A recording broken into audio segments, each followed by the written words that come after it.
All right, guys, it's almost mid 2026, and I'm back with a quickie, and I have opinions because I know you all love when I share my opinions. I mean, we love some good banter. So there's trends everywhere right now in business, in relationships, in parenting, in wellness, and I'm not falling for all of them. Some of them are okay. Some of them are a scam, I believe. Scam artists.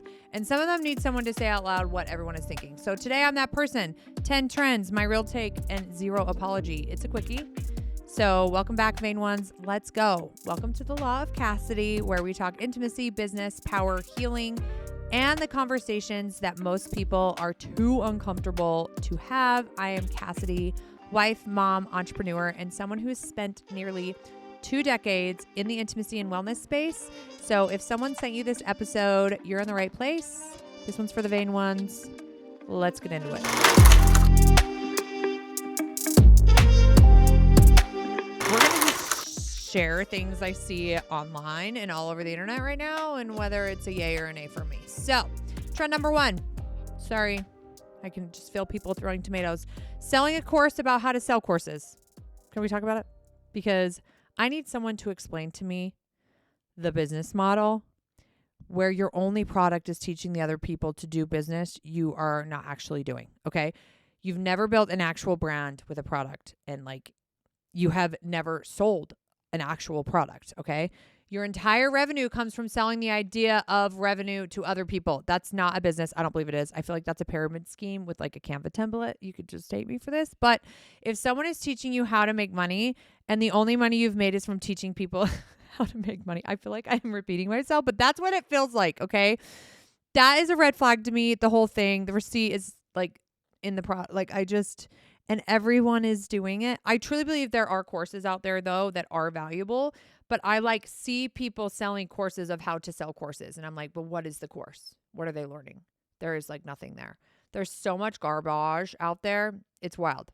But there are some of you that are doing some real good shit, but stop scamming people. Okay. I'm not falling for it in 2026, and neither should you. And I will admit, I fell for some shit. I've bought some shit. I've supported these people. And then I was grossly disappointed. And I was like, man, they're really good at smoke and mirrors. Not here for it. 2, using your fucking kids for content. Okay. Let's talk about it. I think this is illegal in some states now. Okay. So I want to be really careful here because I understand the impulse, right? Your kids are funny. They're cute. They do things that are genuinely content worthy. I get it. I post Jovies in my stories every now and then, but there is a line between naturally capturing a moment and then staging your kid, forcing your kid to be the content person for your brand. And you can tell they're uncomfortable and they're literally no, ew, gross. Okay.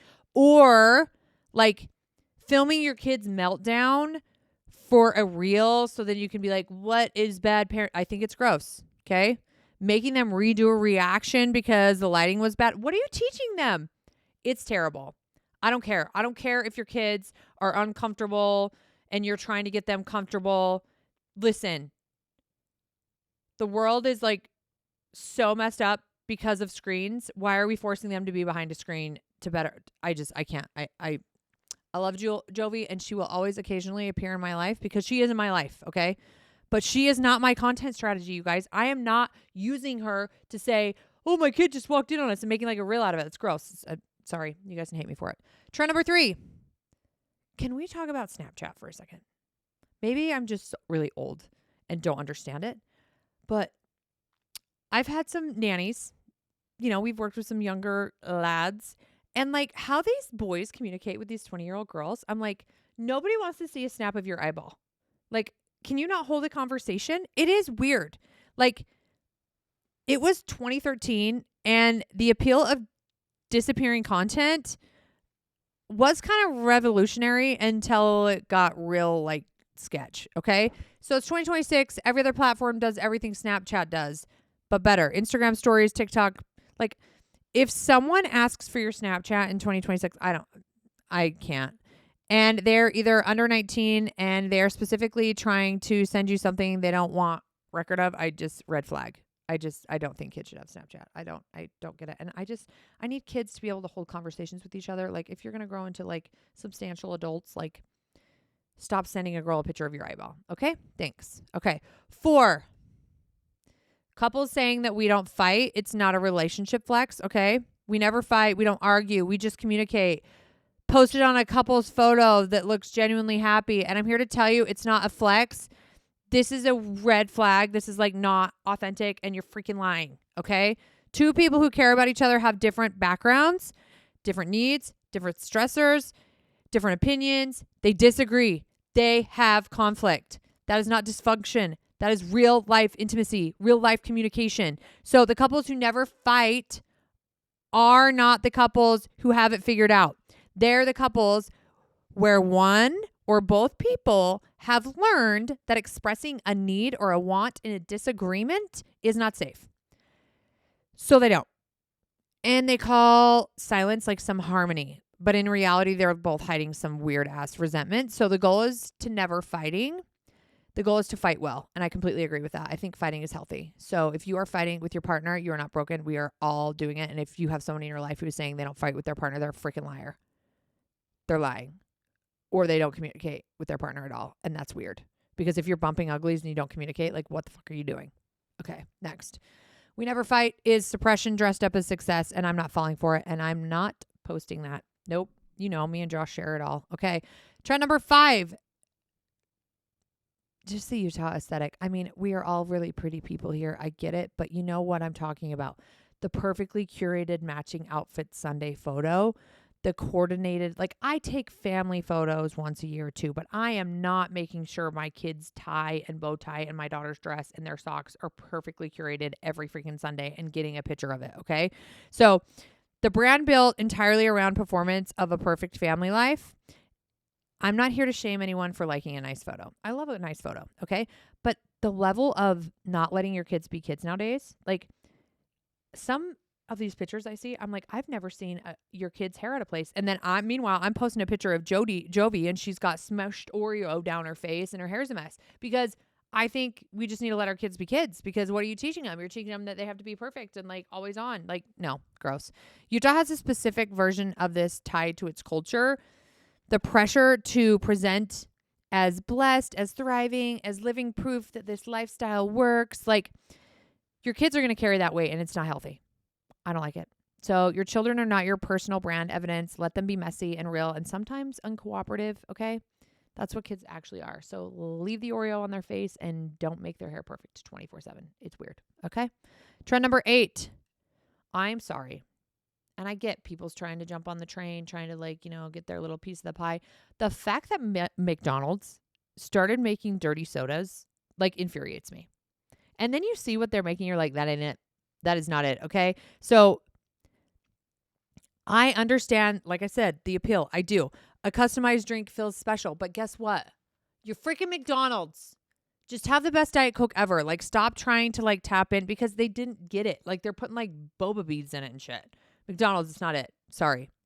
It's a soda with syrup in it from McDonald's. It's not the same magical magic. They make it like fizz or swig. Sorry. I just don't agree with it. So trend number 7, coaches who have never built anything coaching to build things. Guys, this is crazy nowadays. And I am not shaming on coaches. I'm not.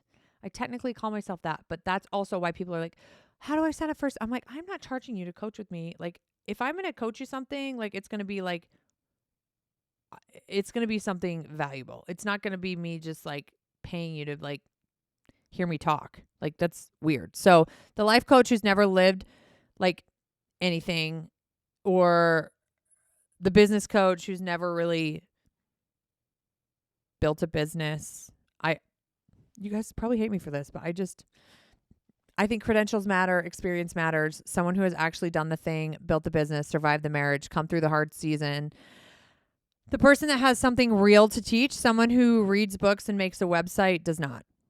I stand on that. Like people think I'm like the almighty like sex coach. I am not a sex therapist. I do not have a degree. Okay. I say that loud and proud. Okay. Do I share real life vulnerable moments like situations. Am I educated? Have I gone to, yes, but I do not put myself in that box. And I don't love people that do that. So before you pay anyone to coach you in 2026, ask them what they've actually built. Not just certifications they have, but what they have built. It's important. Okay. Trend number 8, I got to share this story. And I'm sorry, Chloe, I think you're the best human alive. But protein junk food that tastes like dog shit. Literally.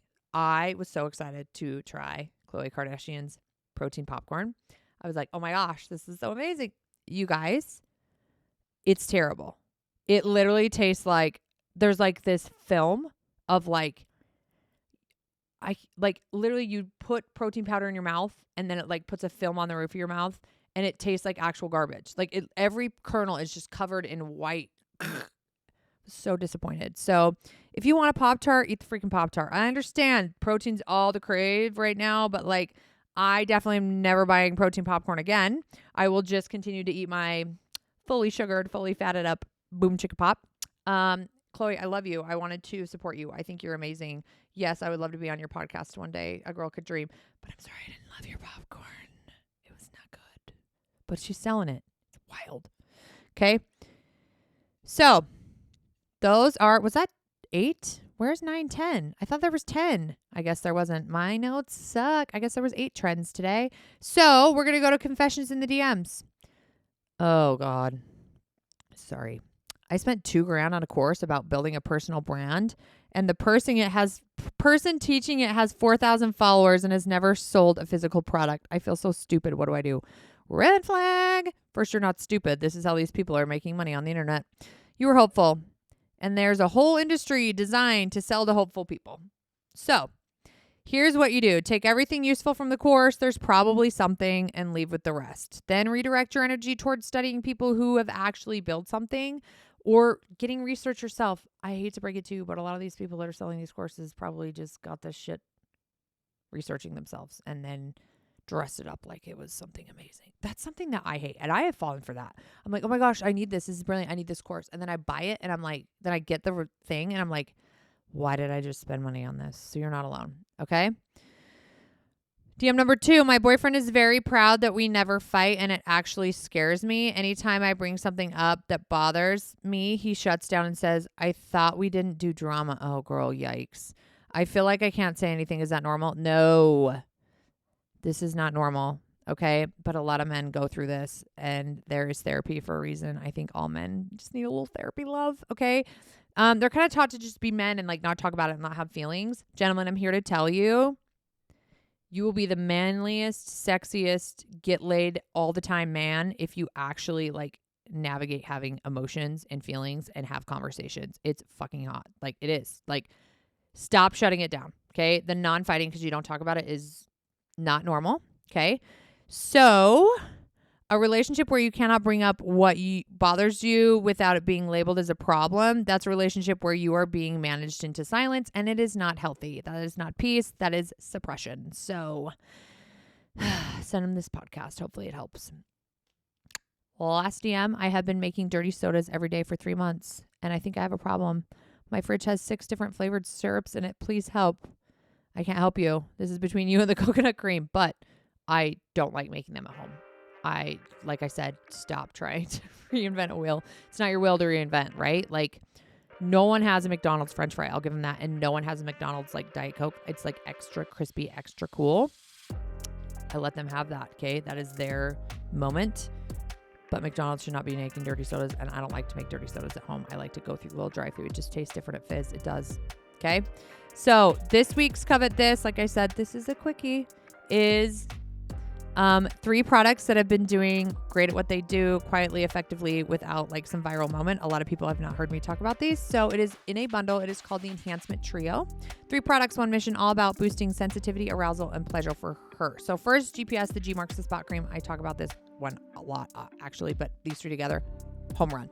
So you apply it directly to your G-spot to increase the blood flow and sensitivity. It makes it more pronounced. It makes it so you can stimulate that G-spot. It is an awesome product, makes everything more responsive. Second, the Amp It Up Intense Serum. So that is just for the clitoris, okay?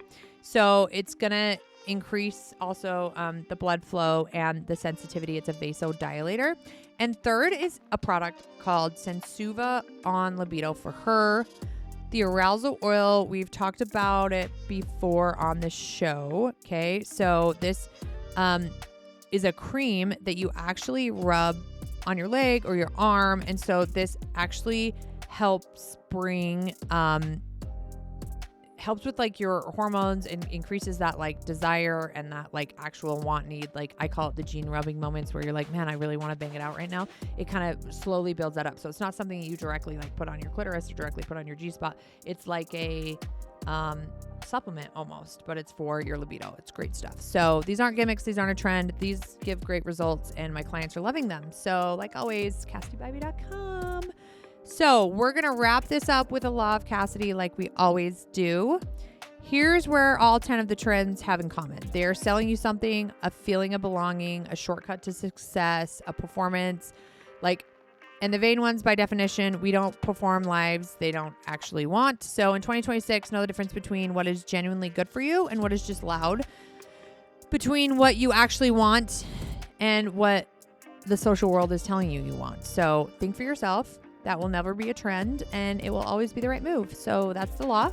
And this was your quickie. 10 trends, 10 takes, 0 apology.